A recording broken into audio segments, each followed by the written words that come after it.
இந்த முழு உலகமுமே ஆச்சரியத்தில் ஆழ்ந்துள்ளது. ஏன் இந்த பலஸ்தீனத்தில் நடக்கும் இன அழிப்புகளை எந்த முஸ்லிம் நாடுகளும் தடுக்கவில்லை? ஒவ்வொரு முஸ்லீமும் பலஸ்தீனத்திற்காக போராட துணியும் அதே வேளையில் முஸ்லிம்களின் தலைவர்கள் தயங்குவதற்கு என்ன காரணம்? இதற்கான பதில் என்னவென்று தெரியுமா? கவனியுங்கள் இந்த நாடுகளை பொறுத்தவரையில் ஒரு பொதுவான விஷயம் என்ன? Indonesia, Tunisia, Iraq, Syria, Saudi Arabia, Iran, Pakistan, Libya, Egypt, Turkey. புரிகிறதா? பலஸ்தீனத்தை ஏன் முஸ்லிம் நாடுகளால் பாதுகாக்க முடியவில்லை என்பதற்கான ரகசியம் இந்த நாடுகளுக்குள்ளே ஒளிந்திருக்கின்றது. சுருக்கமாக ஆராய்வோம். நம் அனைவருக்கும் தெரியும், கடந்த அக்டோபர் 7 ஆரம்பமாகிய யுத்தம் பல முஸ்லிம் நாடுகளின் முகத்திரையை கிழித்தெறிந்தது. நமக்கு எப்போதோ தெரியும் இந்த முஸ்லிம் நாடுகளிடம் இருந்த ஊழல்களும் சர்வாதிகாரமும். இந்த லிஸ்டிலே உள்ள முஸ்லிம் நாடுகள் முஸ்லிம்களுக்கு மத்தியில் பிரபலமாகவும் இருக்கவில்லை, அதற்கு அதிகமானோர் சப்போர்ட்டும் செய்யவில்லை. ஆனால் இவர்கள் இந்த அளவுக்கு யூஸ்லெஸ்ஸாக இருப்பார்கள் என்று யாரும் எதிர்பார்க்க கூட இல்லை.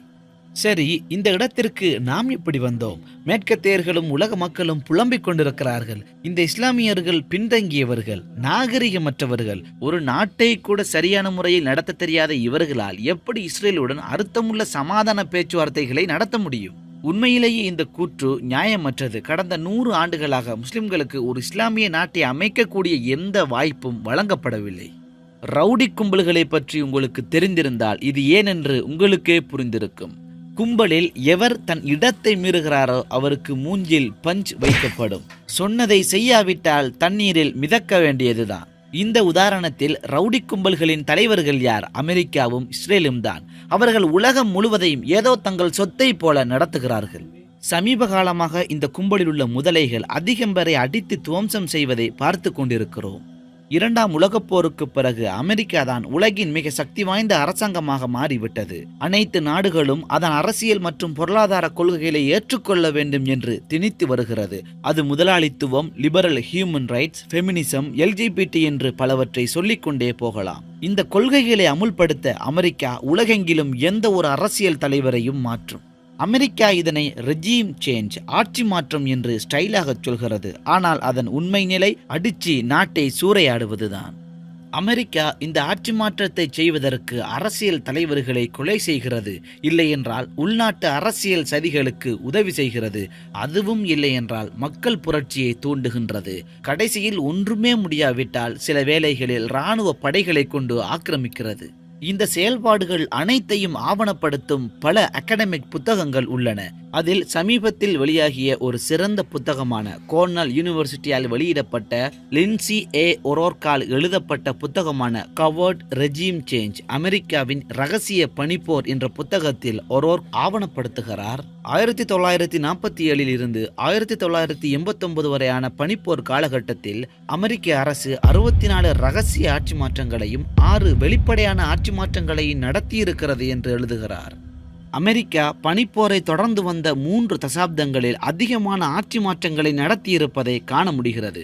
இது பொதுவாக கலர் ரெவல்யூஷன், வண்ண புரட்சி என்று அழைக்கப்படுகிறது. அமெரிக்கா உலகம் முழுவதும் இந்த ஆட்சி மாற்றங்களை செய்தது.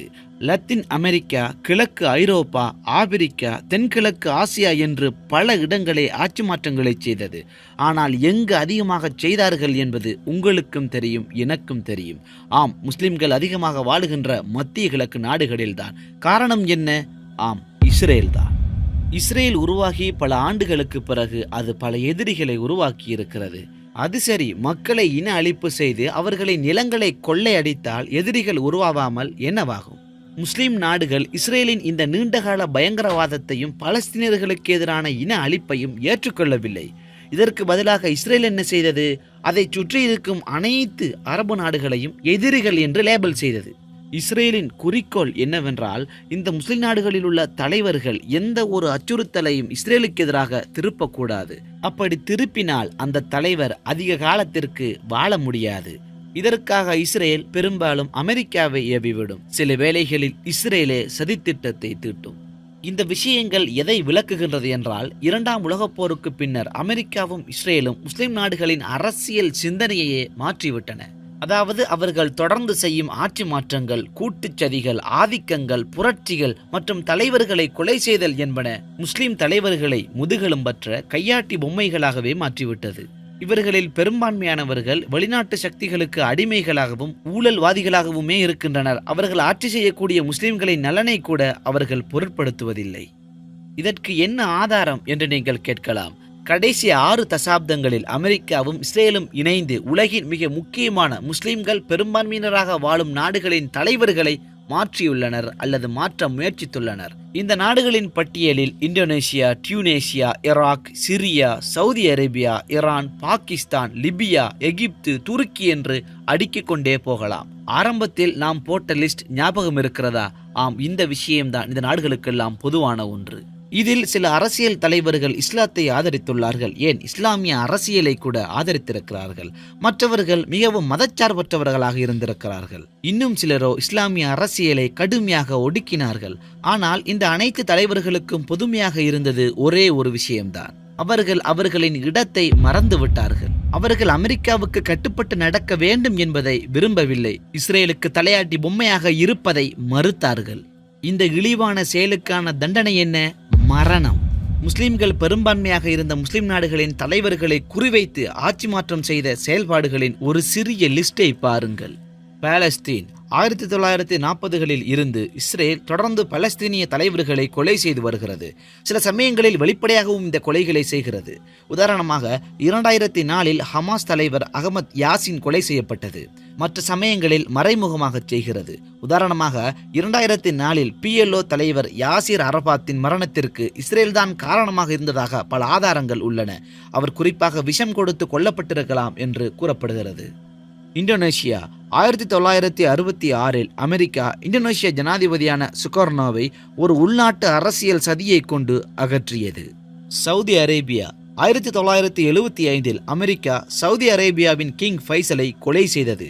காரணம், 1973இல் இஸ்ரேலுக்கு ஆதரவு அளித்த மேற்கு நாடுகளின் பொருளாதாரத்தை அடித்து நொறுக்க வேண்டும் என்று அவர்களுக்கு கச்சா எண்ணெய் வழங்குவதை நிறுத்த ஆணையிட்டார். எனவே அமெரிக்கா அவரையும் கொன்றது.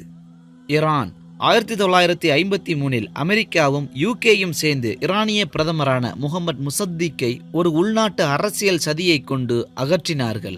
1970களில் இருந்து அமெரிக்காவும் இஸ்ரேலும் தொடர்ந்து ஈரானின் தலைமைக்கு குறிவைத்துக் கொண்டே இருக்கின்றன. குறிப்பாக அண்மையில் 2020இல் அமெரிக்கா ஒரு ட்ரோன் தாக்குதலின் மூலம் ஈரானின் 2வது முக்கிய அரசாங்க அதிகாரியான ஜெனரல் காசிம் சுலைமானியை கொன்றது ஞாபகம் இருக்கும். பாகிஸ்தான் 1998இல் பாகிஸ்தான் ஜனாதிபதி முகமது ஜியால் ஹக் கொல்லப்பட்டார். அவர் அணு ஆயுதங்களை உருவாக்கி மற்ற முஸ்லிம் நாடுகளுக்கும் அணு ஆயுதங்களை உருவாக்க உதவ வேண்டும் என்று முனைந்தார். இந்த கொலையில் இஸ்ரேலும் இந்தியாவும் ஈடுபட்டிருந்ததாக பல ஆதாரங்கள் உள்ளன. 2022இல் பாகிஸ்தான் ஜனாதிபதி இம்ரான்கானை ஒரு உள்நாட்டு அரசியல் சதியை கொண்டு அகற்றியதற்கும் ஆதாரங்கள் உள்ளன. ஈராக் 2006இல் அமெரிக்காவும் இஸ்ரேலும் ஈராக் ஜனாதிபதி சதாம் ஹுசேனை அகற்றி அவரை கொன்றது. இது அமெரிக்கா ஈராக்கினுள்ளே புகுந்து அதை ஆக்கிரமித்த போது நடந்தது. லிபியா 2011இல் அமெரிக்காவும் இஸ்ரேலும் லிபிய ஜனாதிபதி முஅம்மர் கடாபியை அகற்றி அவரையும் கொன்றது. இது அரபு ஸ்பிரிங்கின் போது நடந்தது. சிரியா 2011இல் இருந்து அமெரிக்காவும் இஸ்ரேலும் சிரிய ஜனாதிபதி பஷார் அல் ஆசாத்தை அகற்றி அவரையும் கொல்ல முயற்சித்துக் கொண்டே இருக்கின்றது.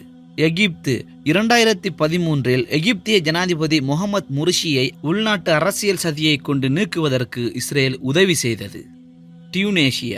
டியூனேஷிய தலைவர் ரஷீத் கனூச்சி பல அரசியல் சூழ்ச்சிகளால் அகற்றப்பட்டார். 2023 முதல் அவர் இன்றும் ஜெயிலில்தான் உள்ளார். இது அமெரிக்க மற்றும் இஸ்ரேலிய கொள்கைகளால் உருவாக்கப்பட்ட அரப் ஸ்பிரிங் எனப்படக்கூடிய அரபு நாடுகளிடையே உருவாகிய மக்கள் கிளர்ச்சியால் ஏற்பட்டது. துருக்கி 2016இல் துருக்கிய ஜனாதிபதி எர்துகானை அகற்ற அமெரிக்காவும் இஸ்ரேலும் முயன்றதற்கு ஆதாரங்கள் இருக்கின்றன. ஆனால் அந்த முயற்சி தோல்வியில்தான் முடிவடைந்தது. இந்த வரலாற்றை உற்று நோக்கும் போது இஸ்லாமிய உலகின் தலைமை ஏன் இவ்வளவு பலவீனமாகவும் ஊழல் மிக்கதாகவும் இருக்கின்றது என்பதை புரிந்து கொள்ள முடிகிறது. நேர்மையான அச்சமின்றி செயல்படும் தலைவர்கள் மிகுந்த காலத்திற்கு முன்னவே அகற்றப்பட்டு விட்டார்கள். இப்போது உள்ளவர்கள் மிச்ச சொச்சங்கள் தான். ஆனால் உண்மை நிலைமை என்னவென்றால் நம்முடைய முஸ்லிம் தலைவர்களுக்கு வேறு சாய்ஸ் கிடையாது. அவர்கள் கட்டாயமாக அமெரிக்கா தூக்கி போடும் போலை பிடித்துதான் ஆக வேண்டும். அவர்கள் கட்டாயமாக அமெரிக்காவுக்கு குறைந்த விலையில் எண்ணெயை கொடுத்துதான் ஆக வேண்டும். அவர்கள் கட்டாயமாக அவர்களுடைய நாட்டில் அமெரிக்க இராணுவத்திற்கான ஒரு தளத்தை அமைக்க அனுமதி அளித்துதான் ஆக வேண்டும். இஸ்ரேலுடன் அமைதி ஒப்பந்தத்தில் கையெழுத்திட வேண்டும். அதிசக்தி வாய்ந்த ஆயுதங்களை உருவாக்கக்கூடாது. மேலும் முஸ்லிம் இமாம்கள் அமெரிக்காவையும் இஸ்ரேலையும் விமர்சிக்க கூடாது. சமுதாயத்தில் இஸ்லாமும் இஸ்லாமிய அரசியல் கொள்கையும் வளருவதை முற்றிலுமாக தடுக்க வேண்டும்.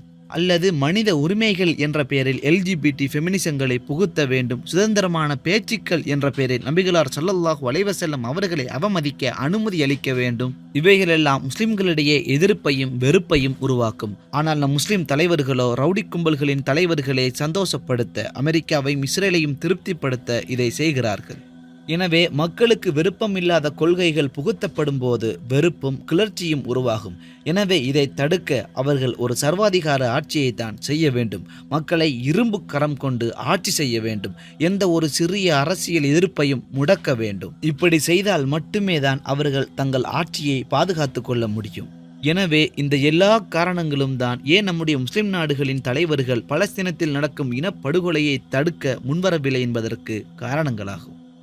இந்த நிலைமை ஏதோ திடீரென்று உருவாகவில்லை. பல தசாப்த கால அமெரிக்க மற்றும் இஸ்ரேலிய இயந்திரங்களின் சதியும் திட்டமுமாகும். ஆனால் இன்ஷா அல்லாஹ் இந்த நிலைமை மாறுவதற்கு நேரம் தேவைப்படுகிறது. அடுத்து வரப்போகும் 10-20 வருடங்களில் அமெரிக்க வல்லரசு சரிந்து போகும் என்று வல்லுநர்கள் கணித்துள்ளார்கள். எனவே இன்ஷா அல்லாஹ் நிலைமை மாறலாம். நாம் அமைதியை கடைபிடிப்போம்.